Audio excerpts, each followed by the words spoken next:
What's going on, everybody? I am very excited to bring this particular episode because I am going to start sharing to you how I met certain people along the way. So as I was going through PT school, I met somebody that honestly I felt shared a lot of the same passions and interests that I did.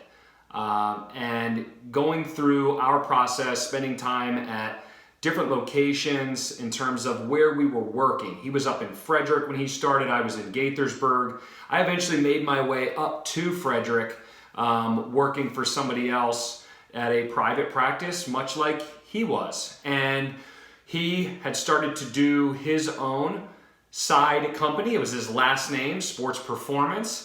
And I was doing Lax Factory, and we just kept kind of sharing what was going on. We would go to continuing education courses. We would share experiences. We both kind of had our own little side gigs that we were working things out through. And at the end of the day, when I started to think about finally being able to be in a position where Rehab2Perform was ready to actually become a thing, we started to have more serious conversation about him quitting his job and, to be quite honest, being the first team member with me at Rehab2Perform.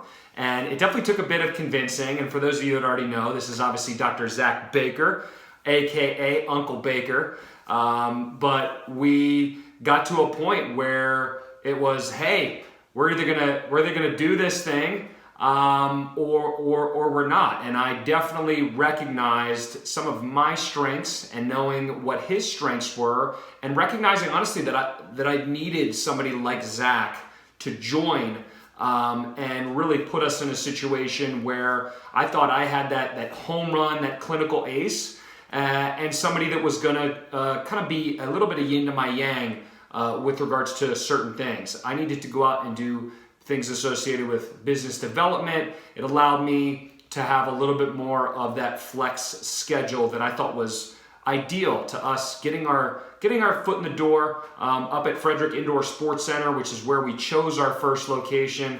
But ideally, having someone who wasn't just clinical focused all the time, because as you can imagine, I mean, there's people out there, and my hat's off to the people that do it, but can be extremely challenging if you're trying to juggle a 40, 50-hour caseload on top of business development related tasks. So hopefully he doesn't mind me sharing this a little bit, but obviously things like money pop up, and he was a little bit uncertain, and I don't blame him. It's like, oh my gosh, I just had a kid, his first newborn, I think it was that summer, and I don't know how comfortable I feel about leaving and joining a startup. So I wrote him the first 3 months of checks, and he's probably going to giggle every time he watches this or has somebody reach out to him about it.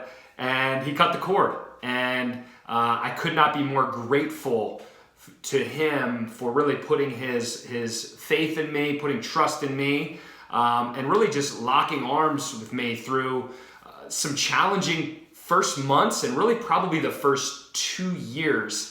The first day that we saw patients, December 1st, 2014, we actually were unable to use the sublet space because we had somebody who was supposed to do the flooring that we just didn't quite connect in terms of them coming out and handling the flooring. So we had to actually take treatment tables out onto the turf space, which was shared space with the trainers that were also using the facility that we were at.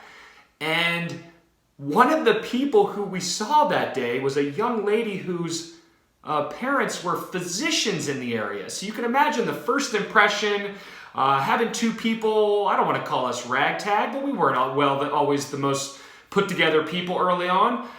Between me wearing shorts in the winter months throughout the year and baggy shorts Baker being my right-hand man, we were high on energy and passion, and probably a little bit lower on detail and making sure that everything was dialed in the way that it needed to be. So those first 3 months, we looked at each other sometimes and, hey, this is going to be a decent day. And then we looked at each other other days and we kind of went, man, this is this is not going great. So it's just funny to look back on it, and overall, I mean, just feel fortunate that our paths crossed while we were in PT school, that we maintained that connectivity, that relationship, and it somehow, like at the right point in our lives, we were both ready to take a chance, and ideally to do something different, expressing some of the same frustrations that I think many people have associated with our industry and healthcare maybe in general, and both being problem solvers and both wanting to do stuff differently. Him having an extreme passion for the student and the clinical internship side of things and education. ACL is a big area for him. Throwing athletes, pairing those with some of the amazing experiences he had while he was at, say, Fisher Sports out in Arizona. And then for me, being a little bit more focused, big picture, business, healthcare, redefining an experience for PT and healthcare.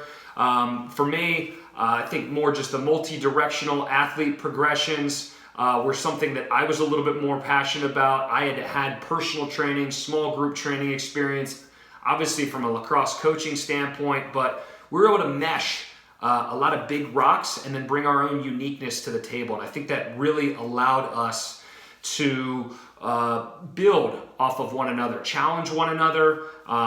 That first year we were doing it all. I mean, we were doing the front desk, we were doing the behind the scenes stuff, insurance authorization, verification, and I think just the ability to have somebody like that was critical to us getting through a lot of hiccups. I mean, there was a lot of things that went wrong. I mean, there was one person that I gave money to, up front, that was supposed to take care of some of our billing stuff during the first few months, and that person disappeared. So that was a major hiccup. But I just feel very fortunate, once again, to have met Zach and to have been able to find somebody like that is that professional, that much of a quality person, who we were able to start R2P with. So I'm excited to share more, think about that first year, and things beyond just the person to person,